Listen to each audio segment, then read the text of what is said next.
Dance ஆடணும் அப்படிங்கிற மாதிரி ஒரு ஆடியன்ஸ் போல்லேருந்து ஒரு கொஷின் வந்திருக்கு. அதுக்கு அடுத்த நாள் வந்து இவங்க பாட்டு ரெடி பண்ணி டான்ஸ் ரெடி பண்ணி நெக்ஸ்ட் டே வந்து சாங் பாடாது, இதுதான் இவங்களே பாடிக்கணும், மென் டீமில் பாடணும், லேடிஸ் டீமில் டான்ஸ் ஆடிக்கணும் அப்படிங்கிற மாதிரி தர்ஷிகா வந்து அந்த ரூல் புக்கில் படித்து சொல்கிறாங்க. அப்புறம் சௌந்தர்யா வந்து ரஞ்சித்திட்ட போய் கோல் முட்டுறாங்க. இந்த சௌந்தர்யாவை தூக்கி முதல்ல மென் டீமில் போடணும், இவங்கள மென்னுன்னே அனௌன்ஸ் பண்ணிடணும். சௌந்தர்யா வந்து 1ஆம் நம்பர் சீட்டர். அவங்க வந்து விமென் டீமில் இருந்துட்டு மென் டீமில் எவ்வளோ யூனிட்டி இருக்குது, அவங்க விட்டு கொடுக்க மாட்டேங்கிறாங்க. இங்கே வந்து கோல் மூட்டுறதுக்கு சௌந்தர்யா போதும். அவங்க போய் ரஞ்சித்திட்ட கோல் மூட்டுறாங்க.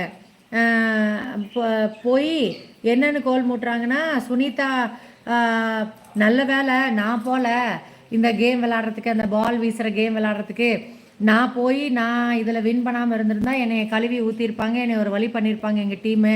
ஆனால் சுனிதா வந்து முதல்ல நல்லா விளாண்டாங்க, இதில் ஒன்றுமே ஸ்கோர் பண்ணல, சுனிதாங்கிறனால கம்முன்னு இருக்காங்க அப்படிங்கிற மாதிரி. நல்ல வேலை நான் போகாமல் இருந்தது அப்படிங்கிற மாதிரி ரஞ்சித்திட்ட போய் போட்டு கொடுத்துட்ருக்குறாங்க. அவங்களோட டீமோட வீக்னஸை போய் சொல்லிகிட்டு இருக்காங்க. 1ஆம் நம்பர் முதுகில் குத்துற வேலையை பார்த்துட்டு உட்காந்துருக்காங்க சௌந்தர்யா.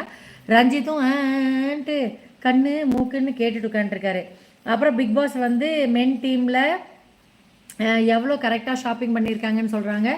மென் டீமில் கரெக்டாக ஷாப்பிங் பண்ணியிருக்காங்க. விமன் டீமில் வந்து 2100 சில்லற என்னமோ ஷாப்பிங் பண்ணிட்டாங்க. அவங்க வந்து அதிகமாக 150 ரூபா என்னமோ அதிகமாக ஷாப்பிங் பண்ணியிருக்காங்க. ஆனால் 250 ரூபா வரைக்கும் ஒன்றும் சொல்ல மாட்டார் போல் இருக்குது பிபி. அவங்களோட எக்ஸாக்ட் அமௌண்ட்லேருந்து 250 எக்ஸ்ட்ராக்கு ஷாப்பிங் பண்ணிட்டாங்கன்னா பிரச்சனை இல்லை, 250க்கு மேலே பண்ணால் அவங்களுக்கு ஏதோ க்ராசரிலாம் கம்மியாக கொடுக்குறாங்க போல் இருக்குது, பனிஷ்மெண்ட் மாதிரி. ஆனால் பரவாயில்ல அப்படின்ட்டு தேங்க் காட் அப்படின்ட்டு எல்லாரும் கொஞ்சம் கூல் ஆகிக்கிறாங்க விமன் டீமில். அப்புறம் ஸ்டோர் ரூமில் போய் க்ராசரி வந்துருச்சு, எல்லோரும் போய் க்ராசரி எடுக்கிறாங்க. பெல் அடிக்குது ஸ்டோர் ரூமில். விஷால் அருண் வந்து பேசிகிட்டு இருக்காங்க.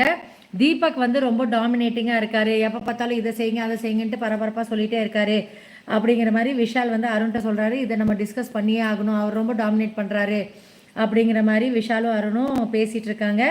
அப்புறம் விமன் டீமில் வந்து சுனிதா உட்காந்து டைம் பாஸ் ஆகல இருக்கு. எல்லாம் ஆம்பளைங்க தான் இதுக்கு முன்னாடி சைட் அடிச்சுட்டு திரிவாங்க, ஆம்பளைங்க தான் வந்து ஈவ் டீஸ் பண்ணுவாங்க. இப்போ வந்து சுனிதா ஈவ் டீஸ் மாதிரி ஆடம் டீசிங் பண்ணிகிட்டு இருக்கிறாங்க. அவங்க வந்து ஃபன்னுங்கிற பேரில் சில பேர் அன்மேரிடாக இருக்காங்களா, யார் யாருக்கு வந்து ஜோடி சரியாக இருக்கும் அப்படின்னு மாமி வேலை பார்த்துட்ருக்காங்க. சிம்பிளாக சொல்லணுன்னா சுனிதா வந்து மாமி வேலை, புரோக்கர் வேலை பார்க்குறாங்க. யார் யாருக்கு செட் ஆவாங்கன்ட்டு பவித்ராக்கு வந்து தீபக் செட் ஆவாராமா. ஃபார் ஃபன் தான் அப்படின்னு சொல்லிக்கிறாங்க, ஜஸ்ட் ஃபார் ஃபன் அப்படின்ட்டு. தர்ஷிகாவுக்கு வந்து முத்து செட் ஆவார், அன்ஷிதாவுக்கு அர்ணவ் செட் ஆவார். அப்புறம் அன்ஷிதா மூக்கை பேத்தர மாட்டாங்க, வேறு யாராச்சும் இது பண்ணா அப்படின்னு யார் யார் செட் ஆவாங்கன்னு சொல்லி உட்காந்து ஃபன் பண்ணிகிட்டு இருக்காங்க. சௌந்தர்யாவுக்கு விஷால் செட் ஆவார், தர்ஷாவுக்கு அருண் செட் ஆவார். சுனிதான்னு வரும்போது அவங்களுக்கு யாருன்னு சரியாக புரியல, அவங்க சொன்னாங்களா சொல்லியான்னு எனக்கு கவனிக்கல நான். ஜாக்லினுக்கு வந்து ரஞ்சித்து, ஜாக்லின் வந்து பல்ல காமிச்சிட்டு இருக்காங்க. ஐயோ ஜாக்லின் ரஞ்சிதா அவர் அப்பா அண்ணன் அப்படின்னு சொல்லிட்டு ஃபன் பண்ணிட்டு உட்காந்துருக்காங்க ஜாக்லின். தர்ஷாக்கு வந்து சத்யா செட் ஆவார் அப்படிங்கிற மாதிரி சொல்லிட்டு இருக்காங்க. அப்புறம் ஜெஃப்ரி சௌந்தர்யா நைட் ஆயிடுச்சு. சௌந்தர்யா வந்து பயங்கரமாக டான்ஸ் ஆடிட்டு இருக்காங்க. ஜெஃப்ரி பாட, சௌந்தர்யா ஆட, ராசாத்தி உன்ன அந்த பாட்டுக்கு வேண்டி ஜெஃப்ரி பாடுறாரு, சௌந்தர்யா ஆடுறாங்க. ஒரே கூத்தாக இருந்துச்சு. அப்புறம் தர்ஷா உட்காந்து ஜட்ஜ் மாதிரி பார்த்துட்டு அதுக்கு ஃபன் பண்ணிட்டு உட்காந்துருந்தாங்க. இவ ஆடுறது வேறு மாதிரியா இருக்குது, நீ பாடுறது வேறு மாதிரியா இருக்குது அப்படின்ட்டு ஃபன் பண்ணிட்டு இருந்தாங்க. இத்துடன் பிக் பாஸ் சீசன் 8 எபிசோட் 16 செய்திகள் வந்து முடிவுக்கு வந்துருச்சுறவங்களே. இன்றைக்கி எபிசோட் நாளைக்கு ரிவ்யூ கொடுப்பேன். இன்றைக்கி எபிசோட் வந்து நைட்டில் உட்காந்து பார்க்க முடியல, கிளைண்ட்ஸ் பிஸி. நாளைக்கு எப்போ ஃப்ரீயாக இருக்கோ அப்போது பார்த்துட்டு அப்புறம் ரிவ்யூ இதே மாதிரி கொடுத்துட்றேன். கொஞ்சம் தீபாவளி முடிகிற வரைக்கும் ஒரு அன்டைமில் தான் இந்த மாதிரி 10-10:30 மணி அப்படி தான் வருவேன், அட்ஜஸ்ட் பண்ணிக்கோங்க. அப்புறம் தீபாவளிக்கு அப்புறம் ஒரு குறிப்பிட்ட டைமுக்கு ரிவ்யூ கொடுத்துர்லாம். கலை வீக்கே சாப்பிட்டாச்சு, நான் சாப்பிட்டாச்சு. சூர்யா ஓம் நம சிவாய நம வாழ்த்துக்கள். சூர்யா தேங்க்யூ, ஓம் நம சிவாய.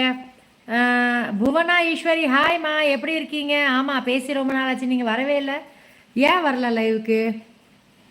எப்படி இருக்கீங்க?